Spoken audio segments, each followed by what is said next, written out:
السلام عليكم. صباح الفل. ازيكم يا جماعه؟ عاملين ايه؟ يا رب تكونوا بخير يا رب. طبعا احنا في كوبان سراي، ده تاني موقع لينا والحمد لله رب العالمين. احنا شغالين برضك كالعاده بتاعتنا تبع العميل، وفي مهندس ما شاء الله المهندس مصطفى عبد الله ماسك الاشراف هنا بتاع الشقه.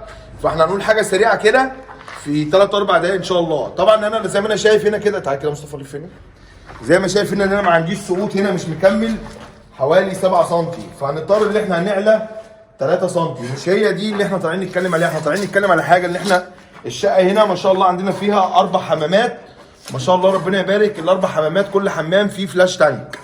فاللي انا طالع اتكلم عليه اللي احنا عايزين يا جماعه ما نخش اي مكان اي شقه ويبقى عندنا اكتر من حمام، نحاول نخلي الفلاش تانكات دي كلها تبقى مستوى واحد، لان انا ممكن الشرب يخني في حاجه، يخني في نص سنتي، يخني في سنتي، يخني في 2 سنتي مع علام جه مثلا معايا ميزان ليزر لعب كده ولا كده.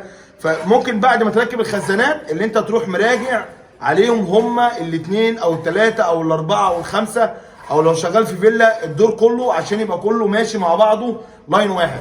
هوريك احنا عملنا ايه هنا كده سريعا بسرعه. احنا هنا كده رفعنا 3 سم عن الشرب، عشان طبعا لسه في تكييفات وكهرباء وصرف تكييفات ومطبخ وتصاريف المطبخ والكلام ده كله.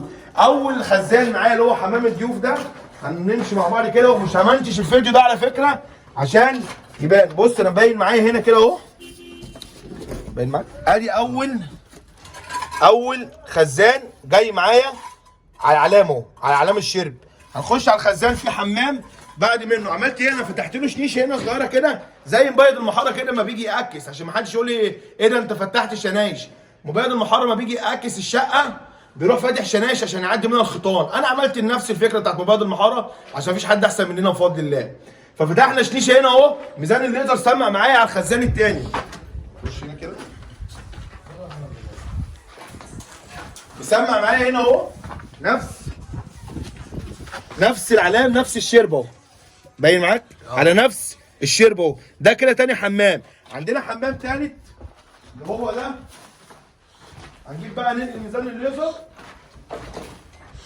هننقل الميزان. لو معايا ميزان خرطوم عادي ممكن يشتغل معاك مفيش مشكله.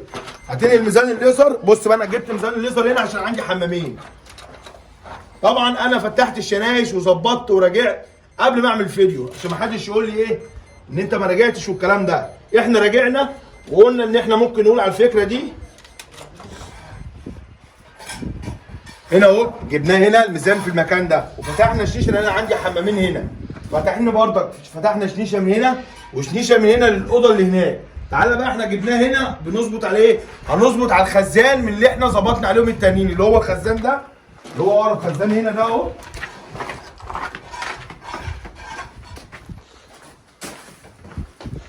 اللي هو الخزان ده اهو ادي ظابط معايا هنا على الشرب، وفاتحين له فتحه هنا ايه شنيشه زي ما مبيض المحاره اما بيجي يعكس فاتحين شنيشه عشان الشعاع بتاع الليزر يعدي، وشنيشه قدامه هناك اهي على اساس يعني هتبقى حاجه بسيطه يبقوا الاربعه كلهم شرب واحد. هنا بقى ده كده جايب هناك معايا. خش هات كده الحمام اللي هناك ده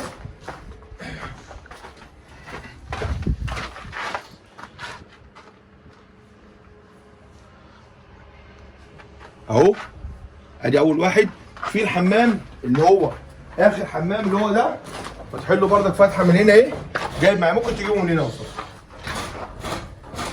ادي نفس الكلام هاته من هنا. نخش برضه ايه تمام اهو. مظبوط يا مصطفى؟ تمام. كده بقوا ال4 خزانات كلهم شرب واحد. لو جه بقى بتاع السيراميك علي وطي نزل طلع، انا اهم حاجه عندي ان ال4 خزانات بتوعي اللي انا كلهم ظابطهم كلهم لاين واحد ان شاء الله. طبعا الباشمهندس مصطفى هيبقى عارف، هو هيبلغ بتاع السيراميك ان في 3 سم اترفعوا، وهيبلغ بردك الشرب بالكهربائي اللي هيجي يشتغل او بتاع التكييفات ان احنا في شرب معانا. كله يحترم الشرب ده عشان في الاخر ان شاء الله الخزانات دي تدينا المقاس المظبوط.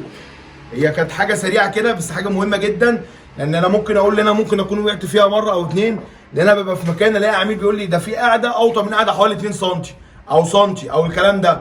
فاحنا كده في مكان زي كده بدانا ان احنا نخلي الخزانات بتاعتنا كلها تبقى شرب واحد، سواء معاك ميزان ليزر او ميزان خرطوم مش هتفرق معاك، المهم اللي انت تظبط بيهم الشرب بس خلاص.